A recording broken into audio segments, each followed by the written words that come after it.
নাকি সেই ইলিশের বাড়ি, এটাই কি সেই নদী? এটাই ইলিশের বাড়ি। যে আমরা দেখতে পাচ্ছি ত্রিমোহনা। সবসময় আসলে বাসায় বা অফিসে ইফতারি করি, এই জন্য আজকে অন্যরকম ইফতারি করব। কিছু ফল কিনলাম, তারপরে আশপাশটা দেখাচ্ছি। এটা হচ্ছে চাঁদপুর কালীবাড়ি মসজিদ, যারা চাঁদপুর বাসিন্দা অবশ্যই চিনবেন। তারপর ইফতারি নেওয়ার পর একটা অটো ভাড়া করেছি, অটো ভাড়া করে আমরা চলে যাচ্ছি সেই ইলিশের বাড়ি।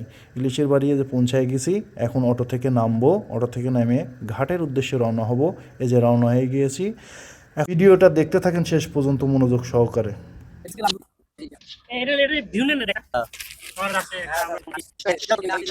উদ্যোক্তার সাথে কথা কি মনে করে আজকে উদ্যোক্তাটা নিল? আমি প্রস্তুত না ভাই। আজকে ইফতার পার্টির বাস্তবায়ন কমিটির সভাপতি, বাস্তবায়ন উনি। ঠিক আছে, আজকে হঠাৎ করে আমি নদীর হলাম মাঝখানে একের সমন্বয়ক, সবাইকে সমন্বয় করছি। সব হ্যাঁ, সবারই একান্ত পরিশ্রমে সবার উৎফুল্ল ভাবে আমরা খুব সুন্দরভাবে কাজ করতেছি।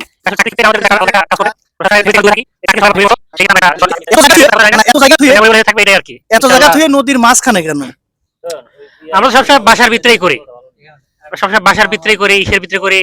তো চিন্তা করলাম যে একটা, আমরা যেহেতু চাঁদপুরে আছি, নদী মাতৃক এলাকা, তো চিন্তা করলাম যে একটা নদীর ভিতরে আমরা ইফতারটা করলে সেটা সুন্দর ভালো ভিউ হবে। এই যে চাঁদপুর নাকি সেই ইলিশের বাড়ি, এটাই কি সেই নদী? এটাই ইলিশের বাড়ি। যে আমরা দেখতে পাচ্ছি ত্রিমোহনা, এবং এখানে এটাই মেমোরি। ঠিক আছে, আমাদের সিনিয়র ভাই আছে, দেন কিছু বলুক। ঠিক আছে, আনোয়ার ভাই কিছু বলুন। ভাই আমি যে দৌড়াদৌড়ির মধ্যে ছিলাম, আমি তো জানি না, কালকে একটু শুনছি যে এখানে ইফতার আছে।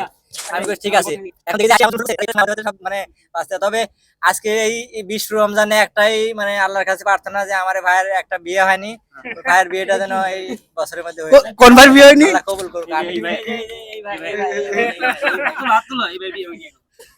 যদি